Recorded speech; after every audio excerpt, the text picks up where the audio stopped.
नमस्कार, मैं मुकुल सिंह चौहान। हर हफ्ते की तरह यह हफ्ता भी खबरों के लिहाज से बेहद रोचक और डरावना रहा। सांसद प्रज्ञा ठाकुर ने सट्टे और लॉटरी से 5 ट्रिलियन वाली इकोनॉमी की मंदी दूर करने की बात कही। वहीं योगी जी ने लुटियन मीडिया की लुटिया डुबोते हुए भाषण ऑन राशन दिया। दिल्ली के 2 न्यूज़ पोर्टल पर छापेनुमा सर्वे हुए। दिल्ली हवाई अड्डे में पानी भरा और बरसात होते ही तेजेंद्र पाल बग्गा सड़क पर राफ्टिंग करते नजर आई महाराष्ट्र, बिहार और उत्तर प्रदेश में जनता की लाचारी, अमानवीयता और न्यू इंडिया की बेहद स्याह तस्वीर। देश में इस हफ्ते कितना कुछ हुआ और कितना कुछ हो रहा है, इस कार्यक्रम में हम आपको बताएंगे कि देश के असल हालात क्या हैं। तो मित्रों, सबसे शुरू करते हैं।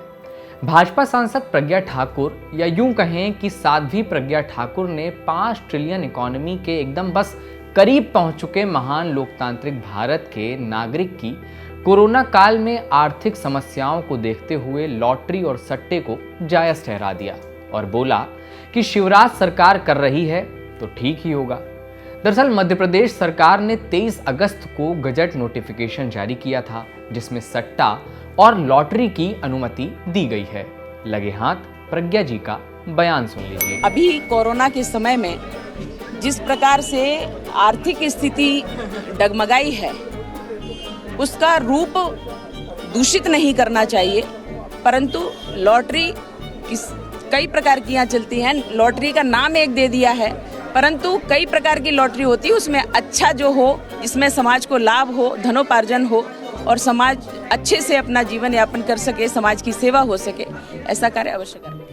प्रज्ञा जी के बयान के बाद बयान आया उत्तर प्रदेश के माननीय मुख्यमंत्री योगी जी का।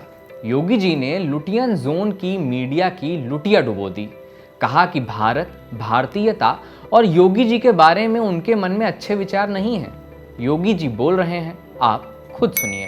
देखिए, लुटियन जोन की जो मीडिया है वह हमारे बारे में क्या बोल रही है, मैं उसकी बहुत चिंता इसलिए भी नहीं करता हूं क्योंकि मुझे मालूम है कि वो उसको हमेशा मेरे बारे में, हमेशा उनके बारे में, उनके मन में एक विकार जरूर होगा मेरे प्रति, इसलिए कभी वो मेरे बारे में सही नहीं सोच सकते।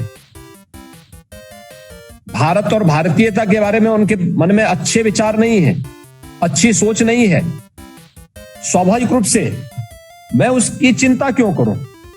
मुझे चिंता फिर अपने प्रदेश की करनी चाहिए, 24 करोड़ लोगों की करनी चाहिए। 24 करोड़ लोगों के हित में जो होगा, प्रदेश के हित में जो होगा और भारत और भारतीयता के हित में जो होगा, मुझे वह कार्य करना चाहिए। बाकी ये लुटियन जोन की मीडिया क्या कहती है, क्या नहीं करती है, मुझे उसकी चिंता के बगैर अपने पथ पर आगे बढ़ना चाहिए। लुटियन मीडिया को डांट लगाने के बाद महाराज जी पहुंचे कुशीनगर में जनता को संबोधित करते हुए उन्होंने भाषण ऑन राशन दिया। जनता से पूछा कि 2017 के पहले राशन मिला था। इस पर जनता जोर से चिल्लाई, ऐसे नहीं, ऐसे। फिर योगी जी जो बोले वो आप खुद सुन लीजिए। राशन मिलना होगा ना, आप लोगों को राशन मिलना है राशन। क्या ये राशन 2017 के पहले भी मिलता था? क्योंकि तब तो अब्बा जान कहने वाले राशन हजम कर जाते थे।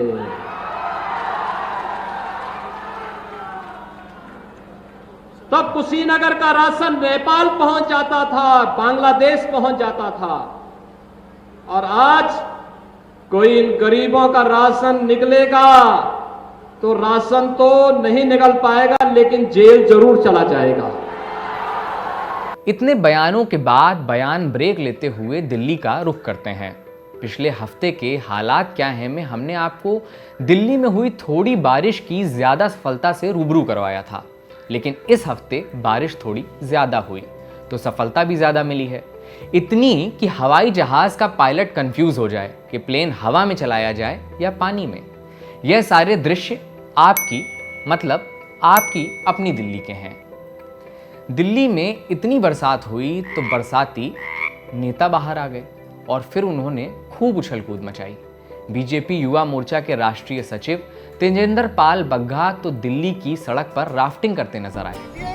इस सीजन में मेरा बहुत मन था कि ऋषिकेश राफ्टिंग के लिए जाने का, लेकिन किसी कारणवश कोरोना के कारण और लगातार लॉकडाउन के कारण मैं जा नहीं पाया। मैं दिल्ली के मुख्यमंत्री अरविंद केजरीवाल जी का धन्यवाद करता हूँ कि उन्होंने दिल्ली के कोने कोने में राफ्टिंग का प्रबंध कर दिया है। अरविंद केजरीवाल जी से आग्रह करता हूँ कि जिस तरीके से वो हर बोर्ड लगाते हैं, ये भी पूरी दिल्ली में बोर्ड लगाए। और अरविंद केजरीवाल जी को कहना चाहता हूँ, केजरीवाल जी बोर्ड कर दी।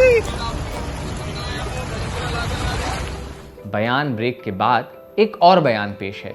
रिंकिया के पापा के नाम से ख्याति प्राप्त भाजपा नेता मनोज तिवारी जी से जब महंगाई पर सवाल पूछा गया तो बोले, डीजल पेट्रोल महंगा हुआ क्योंकि मुफ्त वैक्सीन लग रही है, बाकी मोबाइलवा कितना सस्ता हो गया है।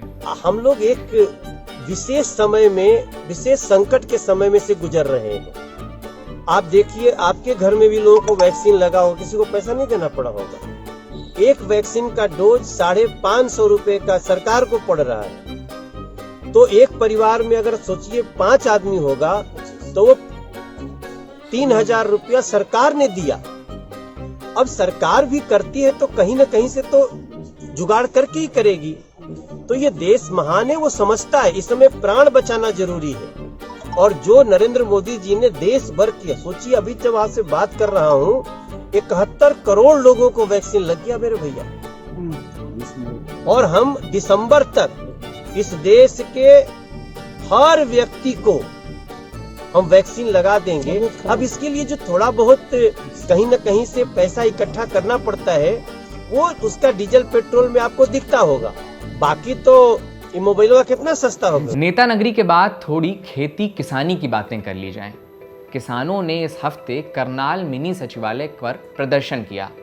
वहां से कुछ किलोमीटर दूर 37 वर्षीय किसान जितेंद्र पाटीदार ने कर्ज और खराब फसल के चलते आत्महत्या कर ली। कल शाम 7 बजे मेरे भतीजे ने फांसी लगाकर आत्महत्या कर ली, क्योंकि फसल पूरी चौपट हो चुकी थी पानी नहीं गिरने की वजह से, और कर्जा 10-12 लाख रुपए। वहीं जब किसान मिनी सचिवालय पर धरना दे रहे थे तो हरियाणा के महान लोकतांत्रिक सरकार ने किसान हित में फैसला लेते हुए वो पेड़ कटवा दिए जिनसे प्रदर्शनकारी किसानों को छांव मिलती थी। वीडियो आप खुद देखिए। प्रशासन ने पेड़ काट दिए यहाँ पे करनाल, जहाँ पे धरना चाहे लघु सचिवालय में, ताकि किसान छांव में ना बैठ सके। देखो भाई, ये ट्रेली में लग रही, रातों रात लाते हैं। यदि किसान खेत में काटे तो गुनाह और प्रशासन काटे तो ठीक। सनद रहे कि यह सब कृषि प्रधान देश में हो रहा है। इस हफ्ते 2 online media portals news laundry और न्यूज क्लिक पर इनकम टैक्स ने सर्वे किया। ऐसा इनकम टैक्स का कहना है। ऐसा क्यों कहना है? क्योंकि टिप्पणीकार यह कह रहे थे कि इनकम टैक्स विभाग ने रेड यानी छापेमारी की है। बाकी कहने वाले तो यह भी कह रहे हैं कि हो सकता है नाम बदल अभियान के अंतर्गत रेड को सर्वे कहा जाने लगा हो। बाकी कहा थोड़ा है, समझिएगा ज्यादा।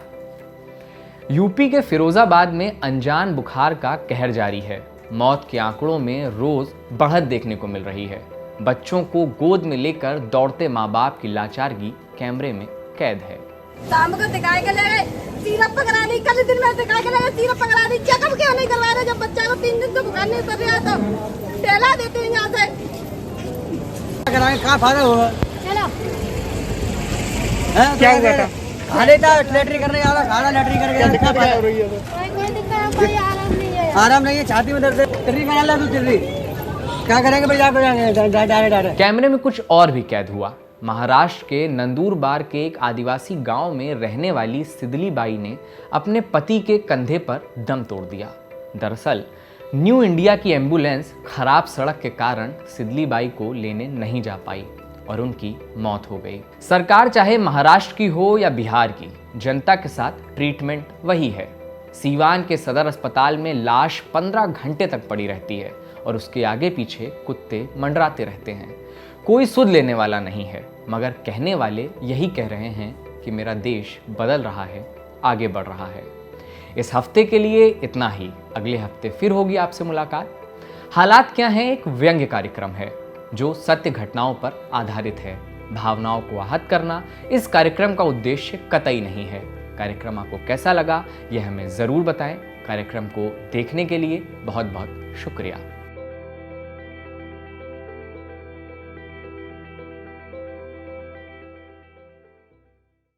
द वायर के और वीडियोस देखने के लिए सब्सक्राइब करें और बेल आइकन पर क्लिक करें। स्वतंत्र पत्रकारिता की आर्थिक मदद करने के लिए डिस्क्रिप्शन में दिए गए लिंक पर जाएं और अपनी राशि चुनें।